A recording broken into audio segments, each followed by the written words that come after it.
Hello everyone. आज हम सीखेंगे कि डिस्ट्रीब्यूटिव प्रॉपर्टी क्या होती है।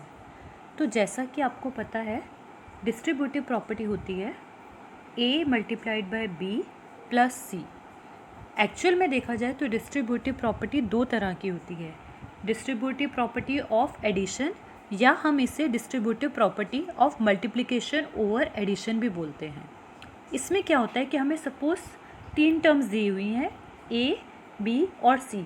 तो अगर हमें दिया हो a मल्टीप्लाइड बाय और ब्रैकेट में b प्लस c, तो इस ब्रैकेट को ओपन करने पर a पहले b से मल्टीप्लाई होगा plus a multiplied by c होगा, ऐसा जैसे कि यहाँ पर दिखाया गया है।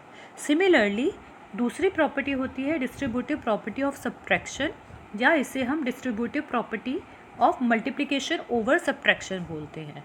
ये प्रॉपर्टी भी बिल्कुल ऊपर वाली प्रॉपर्टी यानी कि डिस्ट्रीब्यूटिव प्रॉपर्टी ऑफ एडिशन की जैसी ही होती है, सिर्फ डिफरेंस आता है इस नेगेटिव साइन में, यानी कि यहाँ पर a मल्टीप्लाइड बाय और ब्रैकेट में हमारे पास होता है b माइनस सी।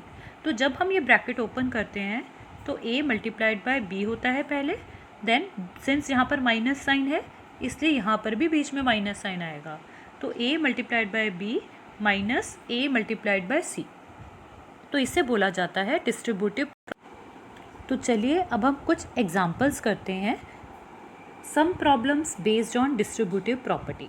तो देखिए यहाँ पर मुझे एक प्रॉब्लम दी हुई है जहाँ पर 2 multiplied by minus 3/7 minus 1/14 minus 3/7 multiplied by 3/5। तो सबसे पहले जैसा कि आप देख सकते हो इस इक्वेशन में 3/7 कॉमन नज़र आ रहा है, तो मैं क्या करने वाली हूँ, मैं इस टर्म को और इस टर्म को रीअरेंज करने वाली हूँ, यानी कि 2/5 मल्टीप्लाइड बाय माइनस 5/7 और फिर माइनस 3/7 मल्टीप्लाइड बाय 3/5 को एक साथ ले आऊँगी यहाँ पर, और माइनस 1/14 को एकदम राइट पे रख दूँगी। अब इन दोनों टर्म्स में हम देख सकते हैं कि माइनस 3/7 कॉमन है, तो माइनस 3/7 को बाहर रख के 2/5 प्लस 3/5 ब्रैकेट में आ जाएगा माइनस 1/14। इस ब्रैकेट को कैलकुलेशंस के साथ हम सॉल्व करेंगे। यहाँ पर मेरे पास है 2/5 प्लस 3/5 जो कि 5/5 हो जाएगा, जो कि 1 के इक्वल होता है। तो इस पर्टिकुलर टर्म्स को सॉल्व करने पर हमें मिलेगा माइनस 3/7। तो माइनस 3/7 माइनस 1/14 को सॉल्व करने के लिए अब तक जैसे आप अपनी छोटी क्लासेस में भी करते आए हैं कि कैसे हम दो टर्म्स जिनके डिनोमिनेटर्स डिफरेंट होते हैं, तो सबसे पहले हम उनके डिनोमिनेटर्स सेम बनाते हैं टेकिंग एलसीएम।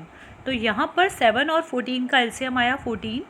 सिंस उसका एलसीएम 14 है तो 7 मल्टीप्लाइड बाय 2 14 होता है, तो 3 इंटू 2 यानी कि 6 हो जाएगा।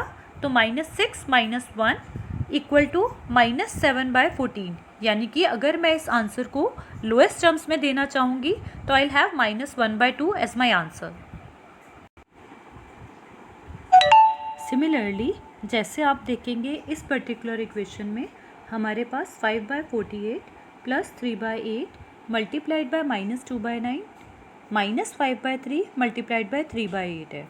तो हम देख सकते हैं कि सेकेंड टर्म में और थर्ड टर्म में 3/8 कॉमन है, तो मैं 5/48 को आगे लिखकर 3/8 को कॉमन लूँगी, तो मेरे पास -2/9 माइनस 5/3 होगा। इसको भी सेम मेथड से लाइक हम लोग 9 और 3 का एलसीएम लेंगे, डिनोमिनेटर्स को सेम बनाकर सॉल्व करेंगे, तो हमारे पास आ जाएगा -17/9। तो मेरे पास 3/8 और -17/9 है। इसको आगे सिंप्लीफाई करने पर आई विल गेट -17/24। तो मेरे पास बचेगा 5/48 -17/24। इसको भी फर्दर सिंप्लीफाई करने के लिए मैं 48 और 24 का एलसीएम लूँगी, जो कि 48 ही आएगा।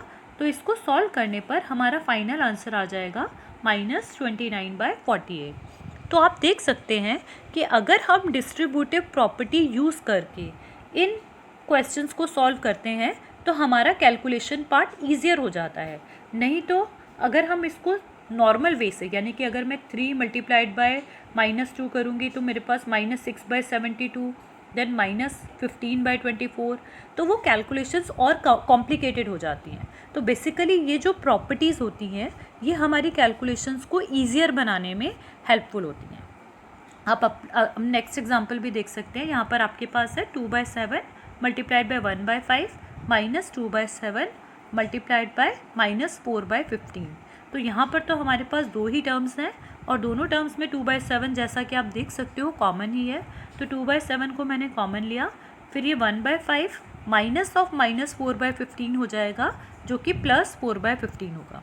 अच्छा, इन क्वेश्चंस को करने में आपको इस बात का बहुत ध्यान रखना है कि साइंस का ज़रूर ध्यान रखना है। जैसा कि आप देख सकते हो यहाँ पर आपने 2/7 कॉमन लिया तो 1/5, फिर ये माइनस यहाँ पर आया, पर इसके साथ इस माइनस साइन को हमने भूलना नहीं है, यानी कि माइनस ऑफ -4/15 जो कि +4/15 हो गया।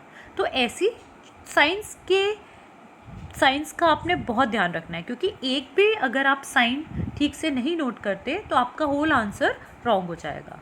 तो आपके पास बचेगा 2/7 और इन दोनों को सॉल्व करने पर हमारे पास आएगा 3 + 15 है तो 3 + 4 दैट इज़ हमारे पास आएगा 2/7 multiplied by 3 + 4 that is we'll have 7/15।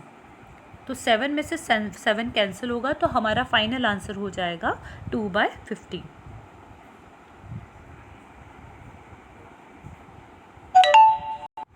I hope आपको डिस्ट्रीब्यूटिव प्रॉपर्टी अच्छे से समझ आ गई होगी और उसके ऊपर जो बेस क्वेश्चंस किए हैं वो भी समझ आए होंगे। तो आप लोग और प्रैक्टिस कीजिए और समझिए। होप आपने आज की क्लास एंजॉय की होगी। बाय।